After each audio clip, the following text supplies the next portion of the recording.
Alas 3 ng madaling araw na may nakuha kaming pasahero. At nung nasa drop-off na kami, ay biglang bumaba yung dalawang pasahero namin at nagsa-cellphone. Inaantay namin yung bayad nila dito sa amin dahil usually pagbaba ng pasahero ay iaabot na nila yung bayad nila sa amin. Pinapairamdaman ko nga ito dahil madilim at nasa dead end kaming lugar. Kaya binuyelta ko yung motor ko para kung sakaling may gawin silang hindi maganda ay nakaready na yung motor ko para iharurot. Ilang minuto na din ang nakalipas ay wala pa ding bayad na inaabot sa amin yung pasahero. Nagsiselfone lang silang dalawa at kami naman dalawang rider ay nag-iintay na lang sa ibabayad sa amin. Di katagalan ay tinanong ko na dito yung pasahero ko. Minintay pa ba kayo, sir?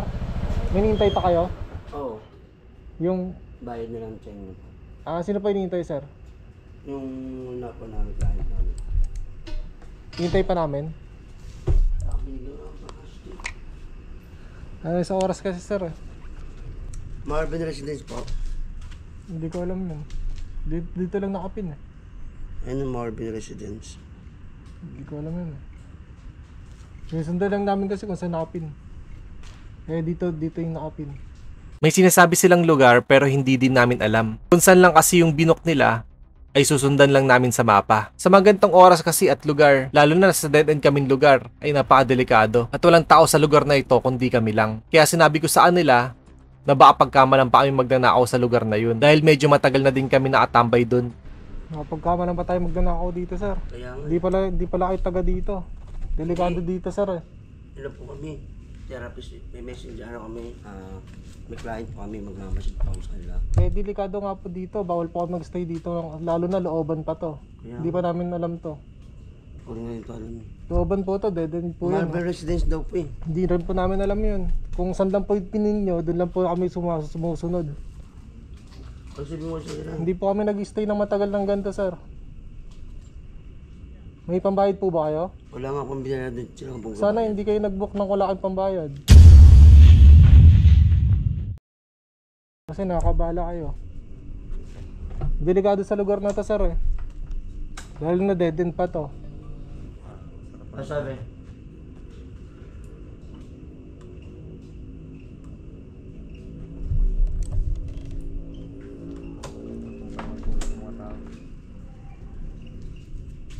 Delikado dito, tala dito eh. Sa gantong oras. Ano, balik lang tayo?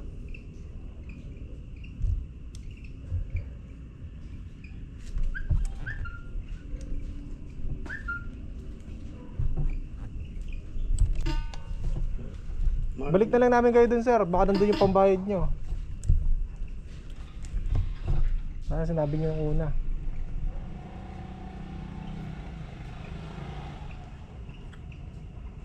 Ano na, dito ba yung address?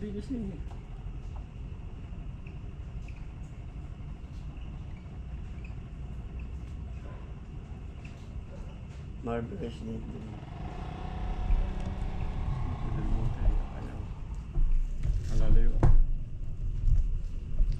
Ano sabi sa'yo na? Balik na tayo doon, nakakain naman dito sa dalawa. Pag binalik namin kayo doon, additional fee yun, sir. Magkano pa addition? Kung magkano yung fare nyo, ganun pa rin yung additional nyo. Kasi abala yun sa amin.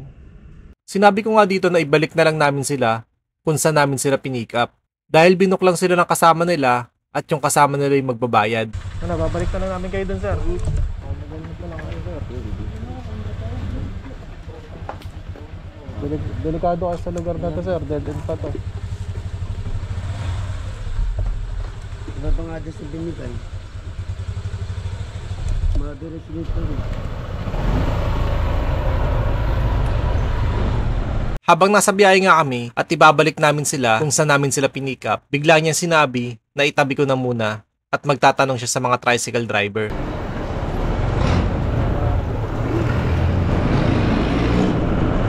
Pero sis po, sir, hindi magtanong. Saan po yung Marvin Residence? Marvin? Residence. Marvin. Base 5 siya? Tala.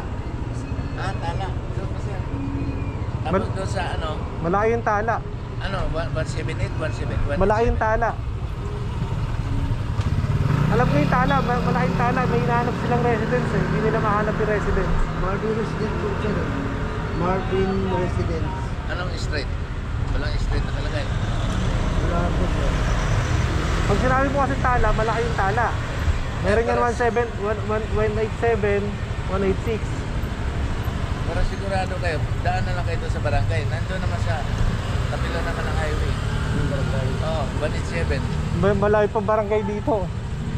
Malayo. Mag-additional kayo, pag-atid namin kayo doon. Wala namang problema, mag-usap kayo dalawa. Oo nga. Basta dalhin mo siya doon sa barangay. Kasi kung ako magdala niyan, siyempre, andyan na kayo eh.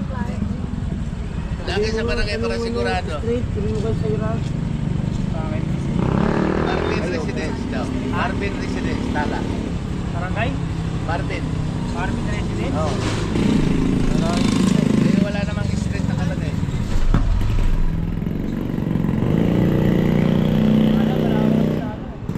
Malawak nga tala eh. Dapat nyo lang yung barangay.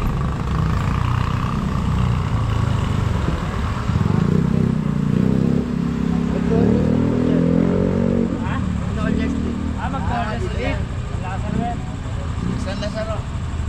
Paglusong nyo, kanan. Akala tuloy ganun natin kaliway. Ganito na lang, bayaran nyo na lang kami, tapos tricycle na lang kayo.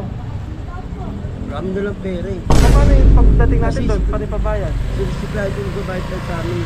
Siya mag-aanong ng ano. Di hanapin pa natin doon kasi wala kang exact address eh. Tsaka na-drop na namin kasi yung point, kung saan yung pinag-drop namin, hanggang doon lang kami. Silang dalawa, Sarah. Oo.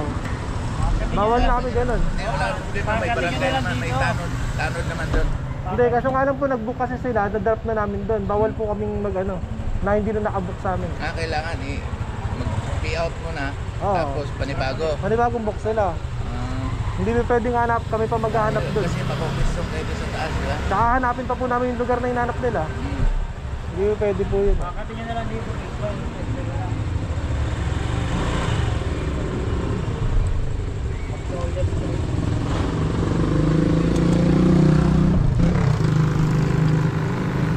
Kasi abala na rin to eh. Abala na rin kayo sa amin to eh.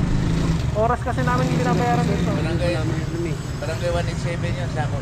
Hindi, ganito na lang. Babalik namin kayo para may pambayad kayo. Mag-book na lang kayo ng sigurado sa inyo. Pag na-all street San Lazaro. Yun na nga, yun na nga yun. Paglusong dyan, Calzado and Chapel kanan. Isa, dalawa, pangatlong kanto kanan. Yun yung Magnolia. Marvin ano.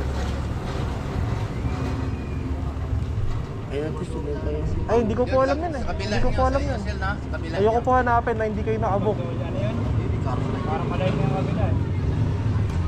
Ayoko pong hanapin na hindi kayo nakabook. Kasi sinusundan lang namin kung saan nakabook. Wala pala yung ano. Kasi kung ano lang nakabook sa amin, ayun lang hanggang doon na kami. Bawal kami maghanap-hanap ng mga lugar. Kasi nakamonitor na. Naka-monitor kami. Balik na lang po namin kayo para may pambayad kayo.